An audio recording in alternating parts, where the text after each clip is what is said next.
Hi everyone, thanks for joining us today for Startup Hacks Legal 101 for Startups presented by SCAPE Entrepreneurship. My name is Yuglun. I'm the founder of SingaporeLegalAdvice.com and we are organizing this workshop together with SCAPE Entrepreneurship.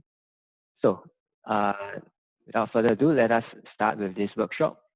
Right, so a bit about SingaporeLegalAdvice.com. We are co-organizing with SCAPE Entrepreneurship and bringing to you this workshop.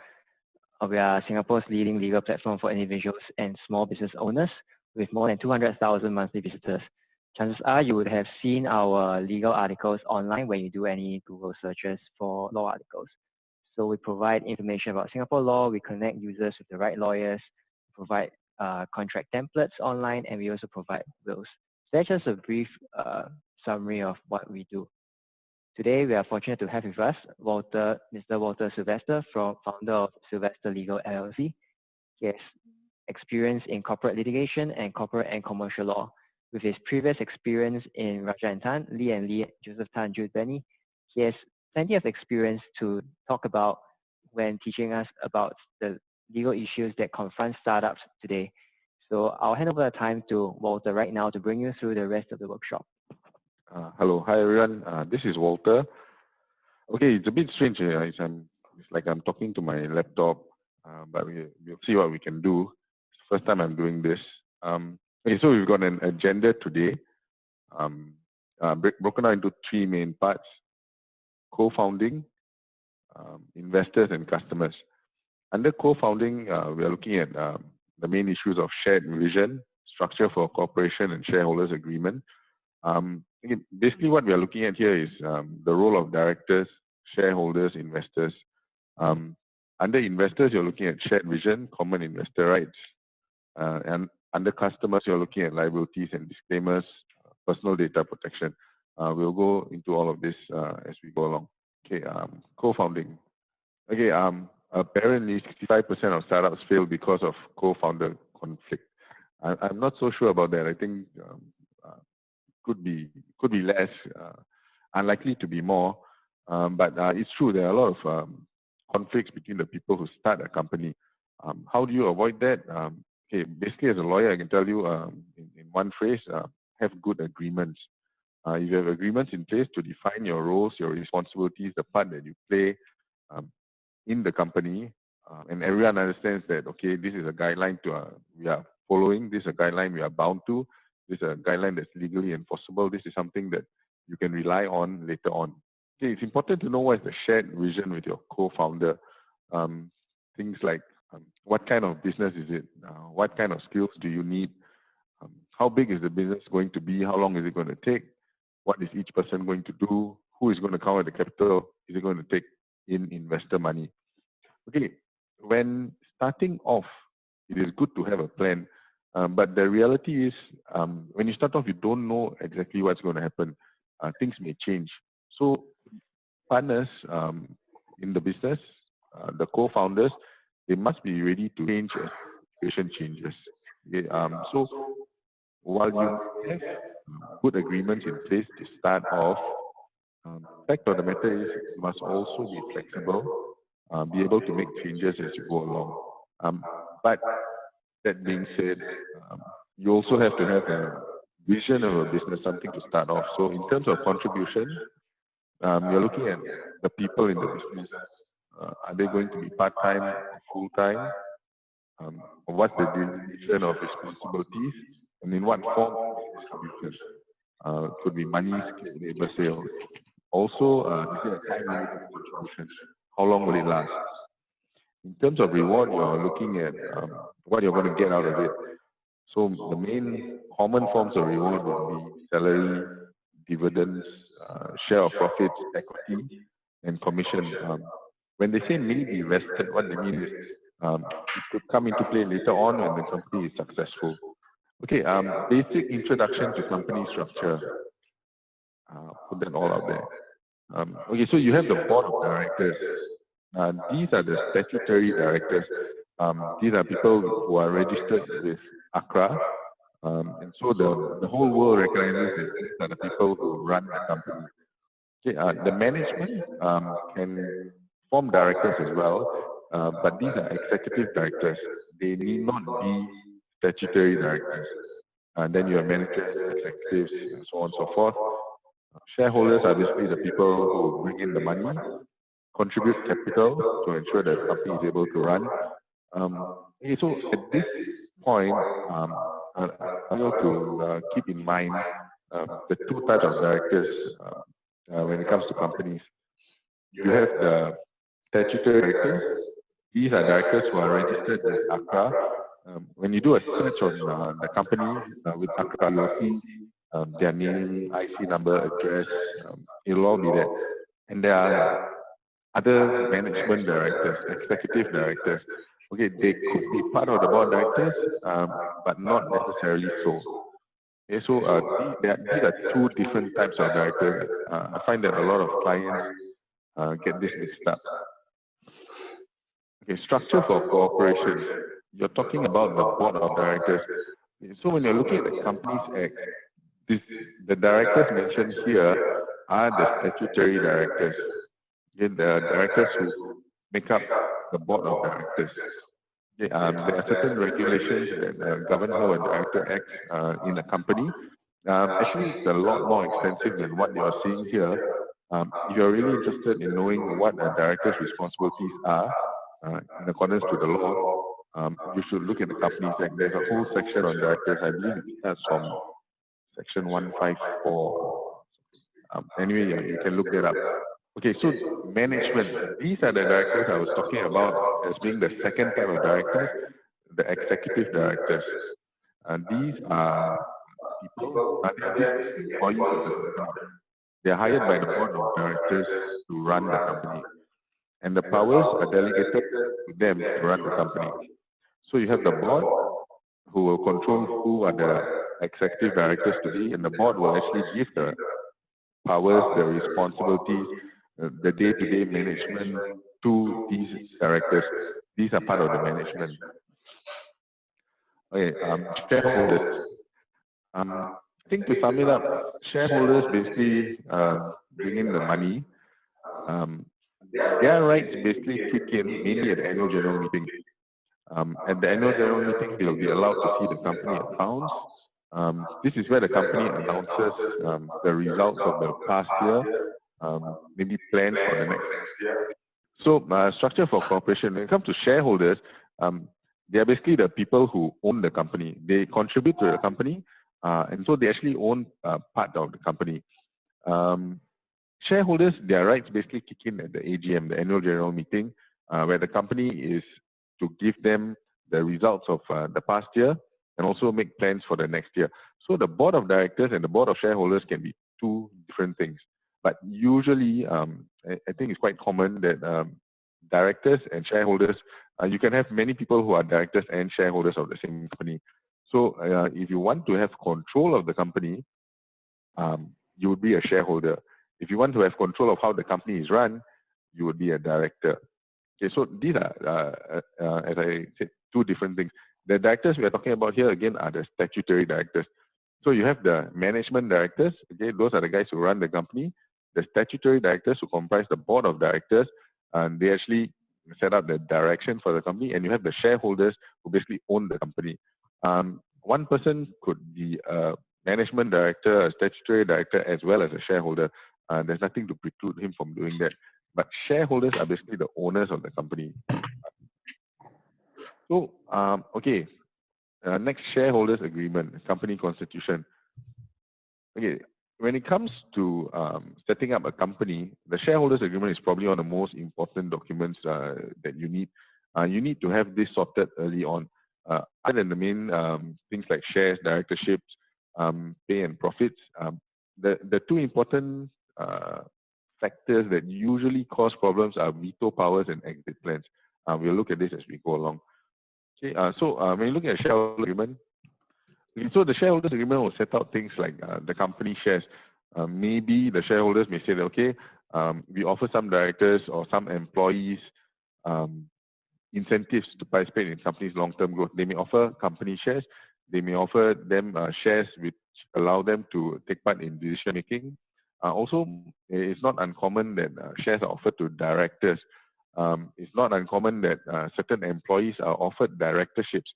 So there are a lot of incentive schemes that you can actually write into a shareholders agreement to basically incentivize very capable people who you want to be in business, to incentivize them to come into the agreement, into the company. Okay, so the shareholders agreement can also set out the following: pay and profit sharing. So cap on pay increases with profit. Basically, you'll set out like, okay, maybe when it comes to certain directors, the pay will be kept at this, or when it comes to other directors, they may have some profit sharing.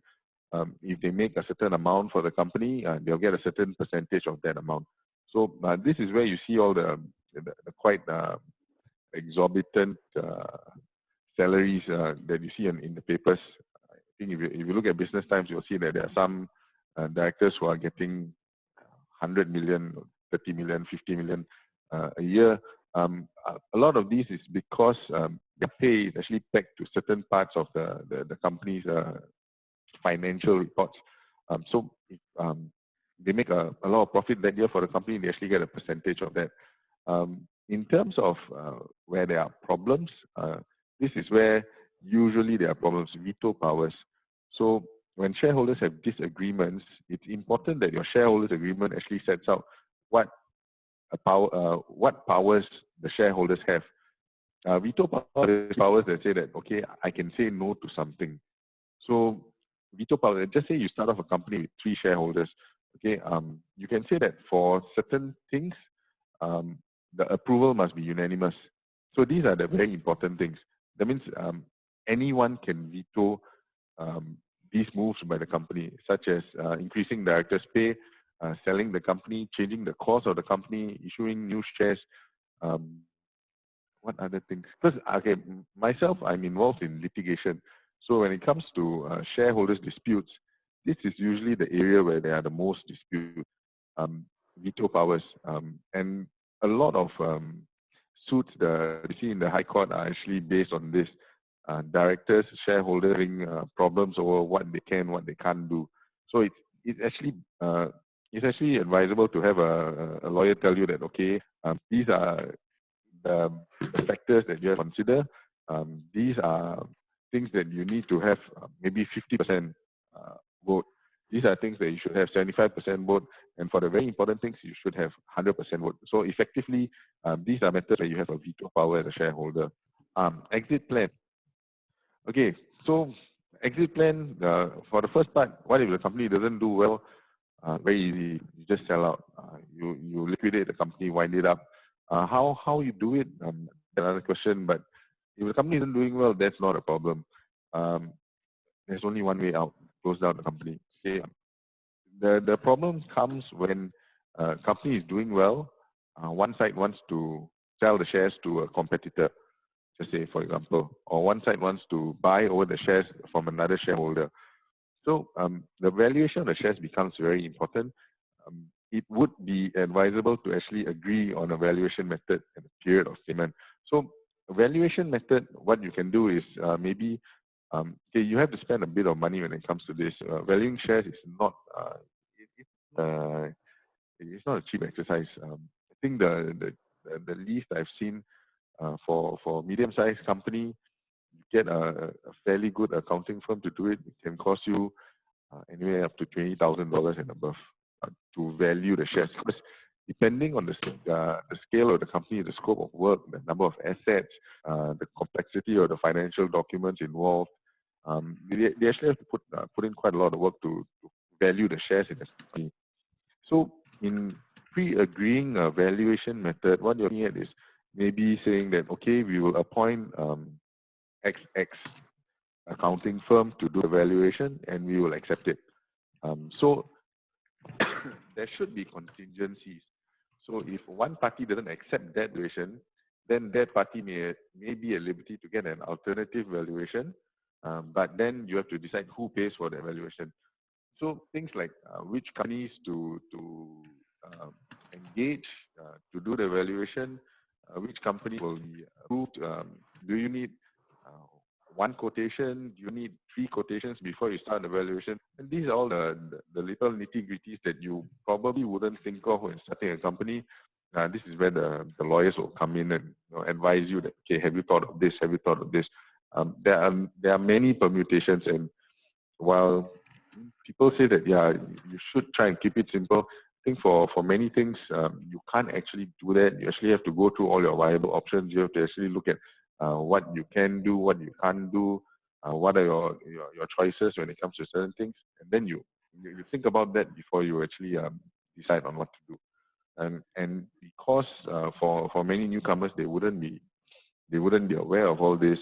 It's probably good to get a corporate lawyer to advise you. Okay, working with investors. Okay, I think for investors, basically the big thing about investors is they bring money. Okay, so I guess when you're approaching investors as a startup or someone just starting a company, you have your deck, you have your presentation, you tell the investors this, you tell the investors that, and you try and pitch yourselves to them. All well and good, they may invest, but at the end of the day, you have to be careful that they don't take control of the company. Or if they do take control of the company, you must know that this is what they are doing. So I've had a lot of cases where investors actually buy the company, they buy the property, they buy someone else. Nowadays, they end up controlling the company. You lose control of the company, so you have to be careful of that. It's good to have investors. It's good to have them take some of your shares, take some of the responsibilities, give ideas, maybe contribute. But you also have to be careful that you are actually losing out control when you give them the shares. Classic example: Steve Jobs. I think his first time at Apple, I can't remember the exact year, but he started off Apple with the other Steve, and within 5 years he was voted off. I think they threw him off the board, and he effectively just owned shares. He wasn't able to run the company anymore, and then that's when he went to set up Pixar, successful, and then Apple brought him back, and you know how that turned out. So, but it's a classic case of losing control of your own company. If Steve Jobs can fall into that trap, I think all of us should be a bit cool about that. Investor rights. Okay, preference shares. I think at this stage when you're starting off, preference shares usually are given to investors without voting rights. And that's how we will usually use them, without voting rights, but they are allowed dividends. So usually for preference shares, what we will do is we'll give them, we'll put in an agreement that, okay, preference shares entitles you to dividends. But we don't usually try to give voting rights at shareholders meetings, and that can be done. Investor rights. This is the issue of control comes in. So once an investor has a certain percentage, then he may be able to appoint a director to the board of directors. Once he's on the board, then you can see that the investor, basically the shareholder, basically has a certain element of control because the director is acting as basically on his nomination as his nominee. I think for public companies, once you have 30% of the shares, you're considered to be a majority shareholder, or at least a shareholder who can appoint directors. But for private companies, this number is actually up to you. So this can be in your constitution to say that, okay, you need a certain percentage before you can appoint someone to be a director in the company.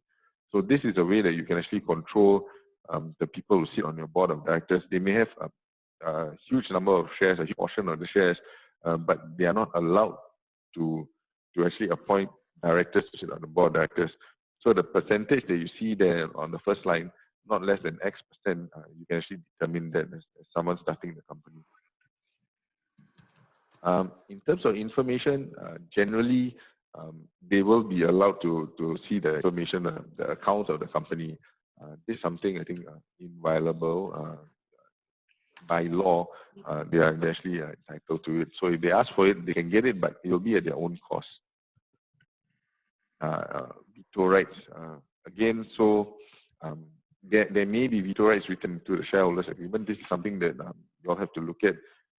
It's a point of review before you actually allow them to sign shareholders agreement. Okay, working with customers. Okay, so again, when it comes to dealing with customers, the basic thing is terms and conditions have good agreements. So you can, but you have to realize that you can say certain things in the agreement, they may not be enforceable. So you have contractual responsibilities. These are people that you contract with, people who you have direct agreements with. It will govern your relationship. The contract basically says what you can and cannot do, and also it may set out damages which are payable. You can limit your damages. So when you write a contract, you can actually do things like limit the damages, limit the type of claims that can be made against you. In terms of tortious liabilities, so torts are actually cases where you don't have a contractual relationship with a party. And when it comes to a situation like that, since there's no contract to govern the relationship, what you have is this law. It's called the law of torts.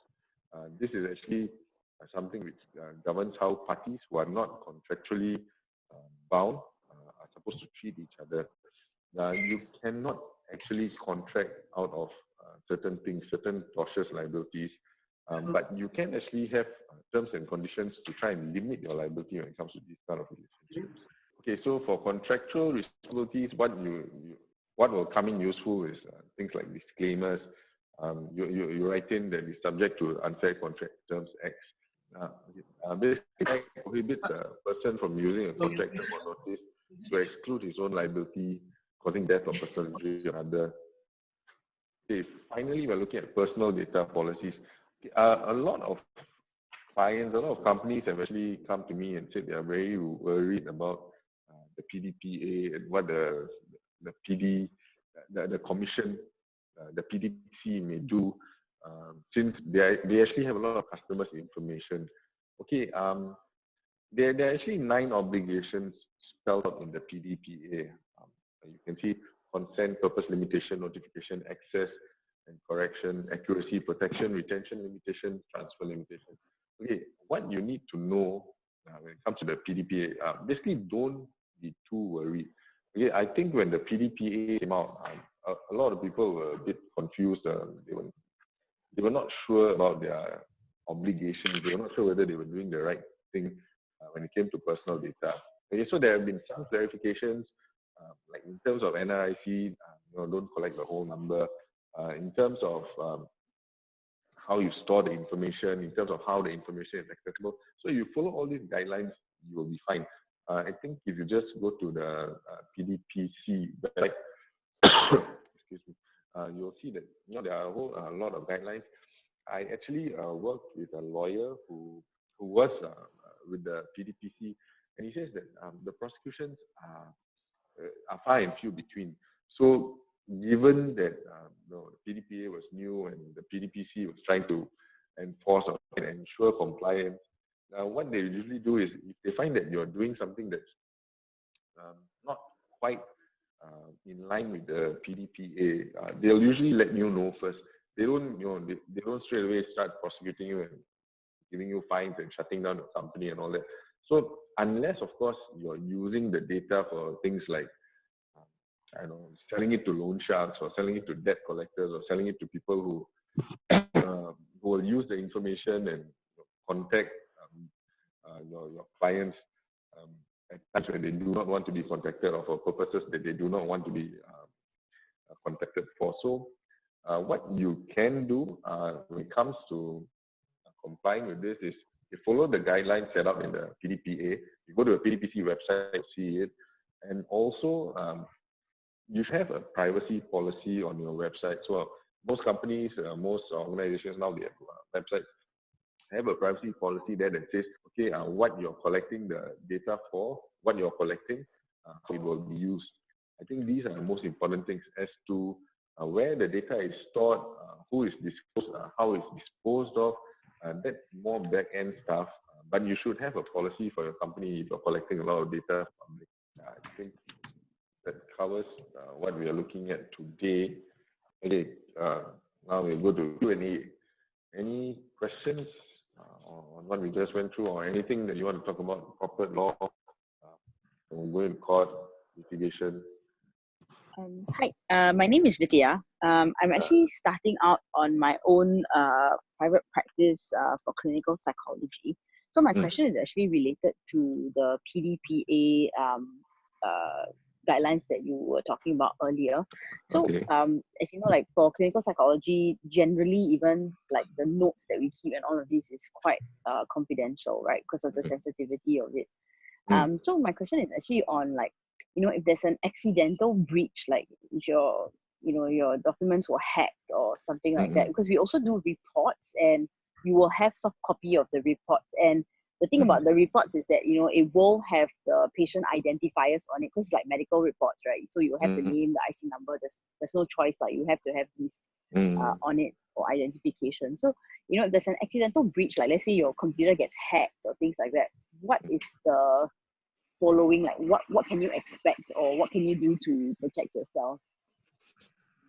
Okay, nobody will know that effect unless one of your clients, gets a call and says that, would you like to take a loan or something, and then they find out that you were the source of the leak.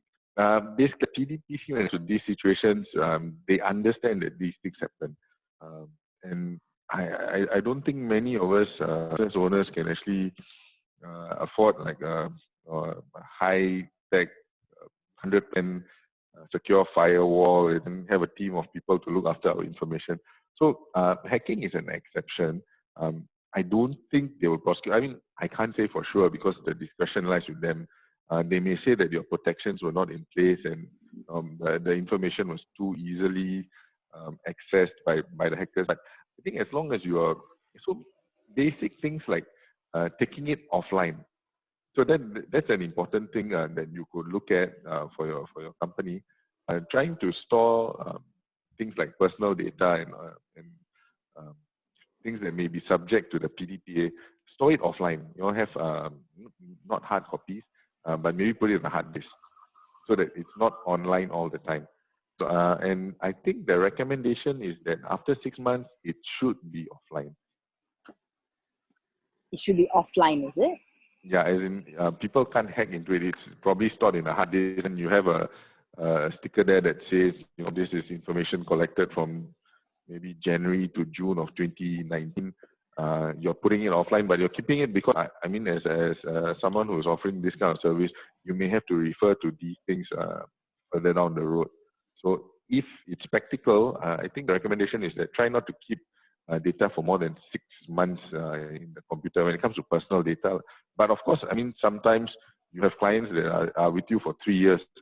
So I think what they mean is once the file is closed, you keep it online for maybe 6 months at the most, and then you try and take the details offline, basically to protect yourself. I see. Okay, thank you. Hi, can you hear me? Yeah. Okay, thanks so much for the information. I'm actually asking for one of my friends. So if let's say he needs to do up a contract for let's say trading, right? And there are templates online and that kind of things. But if he wants to go to someone that can not do the whole contract for him, but give him advice on how to cover certain loose ends, what would you suggest? Assuming that the company was just founded. Okay, it really depends on, what are your resources? Are you willing to spend on it? Do you have more money or do you have more time? If you have more time, then what you can do is you go online. I mean, there are plenty of resources out there. You can probably come up with a fairly good agreement yourself if you have the time.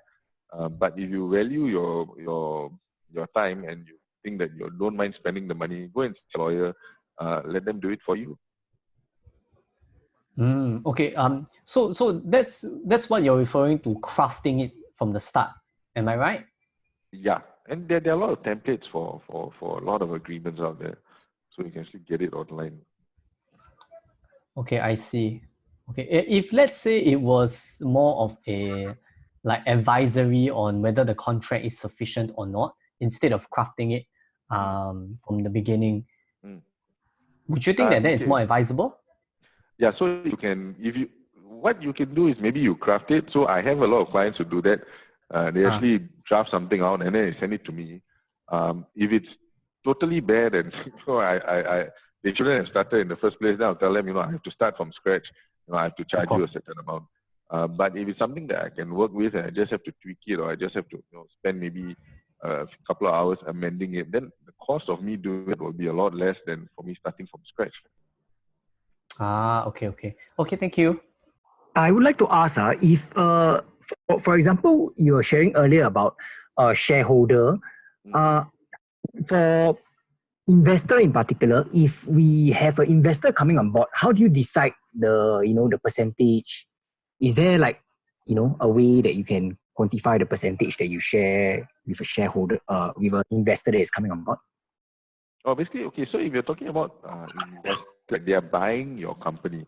So if, let's say the fellow says, I've got $100,000, I want to invest in your company, then you have to value your company. If you think your company is worth $1 million, then he gets 10% of the shares. But in terms of valuation, it's really a matter of, okay, unless you get a professional valuer, like an accountant, forensic company, the valuation, right? It's basically up to you. So I've had, recently, I'm doing a case now where the company was valued at $5 million. So a shareholder put in $250,000 for 5% share in the company. Within 6 months, the company was totally, it was without any value because it just couldn't sustain its operations anymore.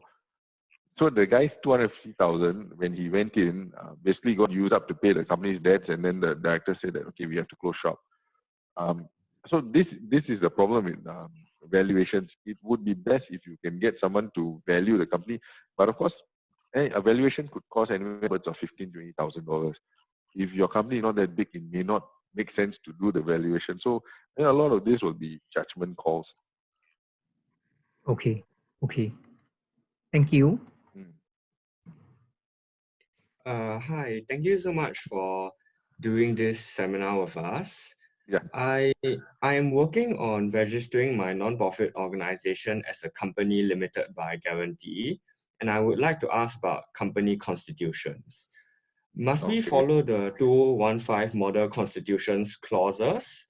Because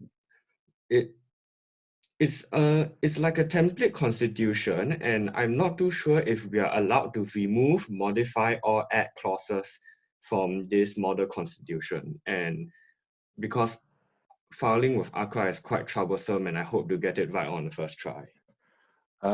Okay, you can file anything with ACRA. You don't.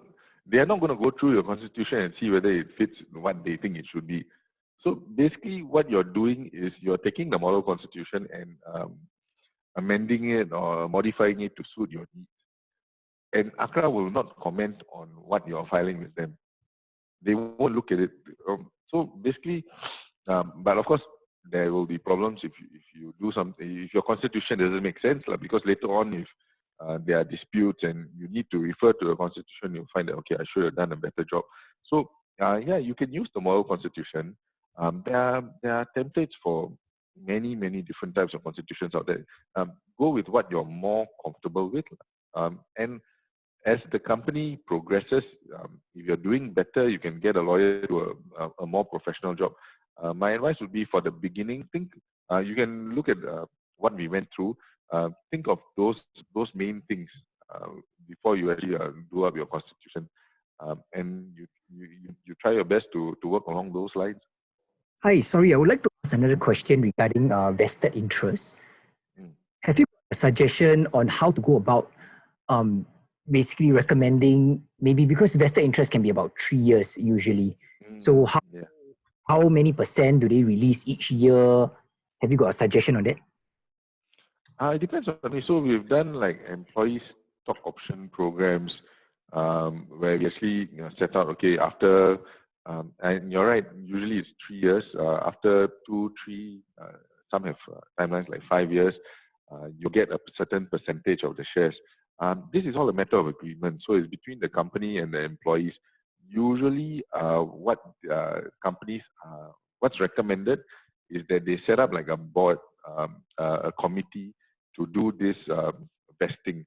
So the committee will decide like how many percent and who are the employees they want to offer these vested interest, when it should vest, how it will vest, do the employees have to pay a bit upfront or will they get it totally free and all this. So we have a committee, and this committee will report to the board of directors as to how this whole vesting program should run. Oh, okay, thanks. Have you got a bit smaller scale where maybe it's a startup only? Any advice for them?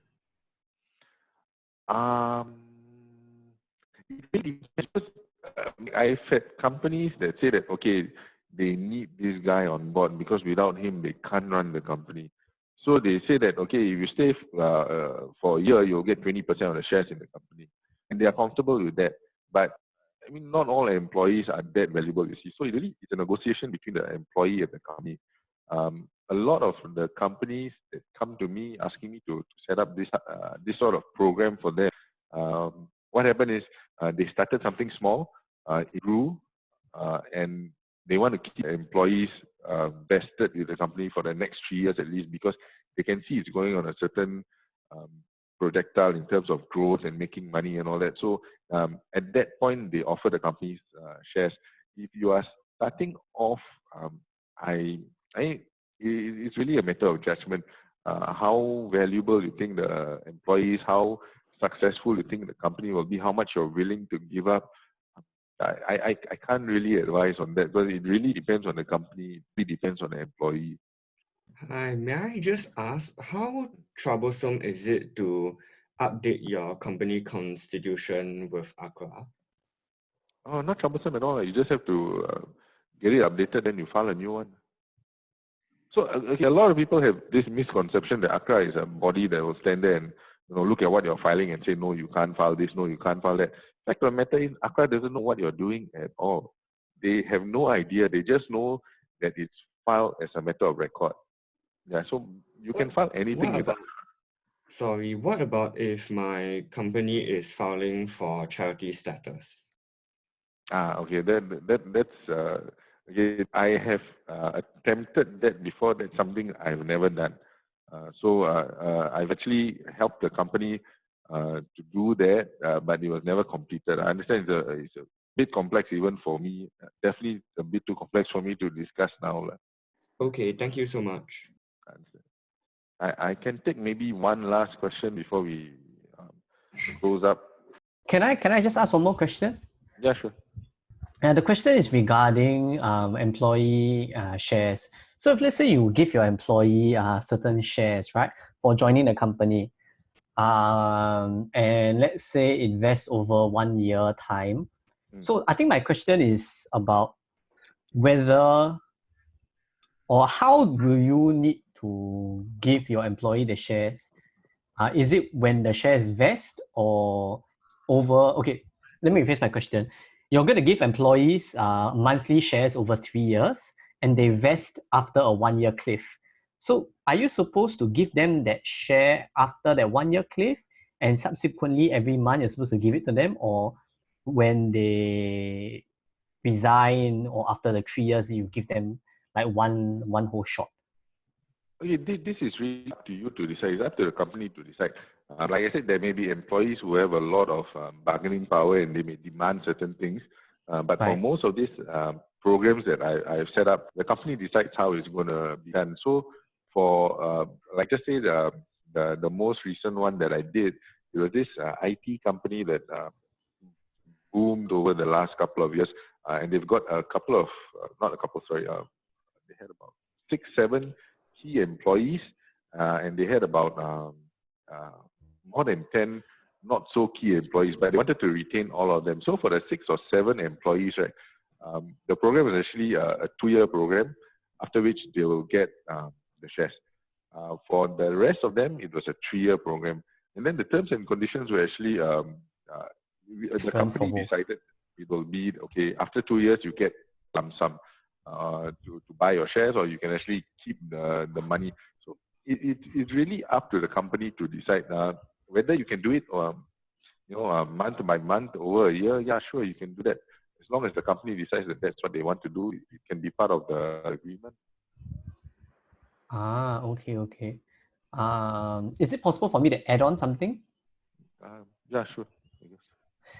If let's say from a employee's perspective, and the employee has gone through this program, but he or she did not receive the shares at the end of it, what are some possible remedies that the employees or the shareholders could go? Only one remedy is sue the company. Also, that means must take civil action lah.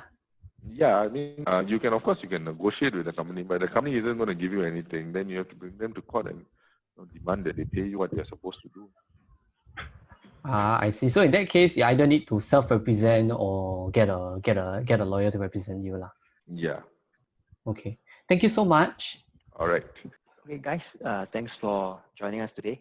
So we've come to the end of the workshop. So it would be great if you could fill up the feedback for us, and we hope to keep in touch with you. So please fill out the feedback form. Next, after this, I'll share the slides, the link for the slides with you. Okay, thank you so much for organizing this. Yeah, thanks for joining us, guys. Yeah, so this is the download link for the slide. So once again, thanks for joining us for this workshop today. I guess for anything else, you could get in touch with SCAPE Entrepreneurship or with Singapore Legal Advice. And thanks to Walter today for joining us. Bye, everyone.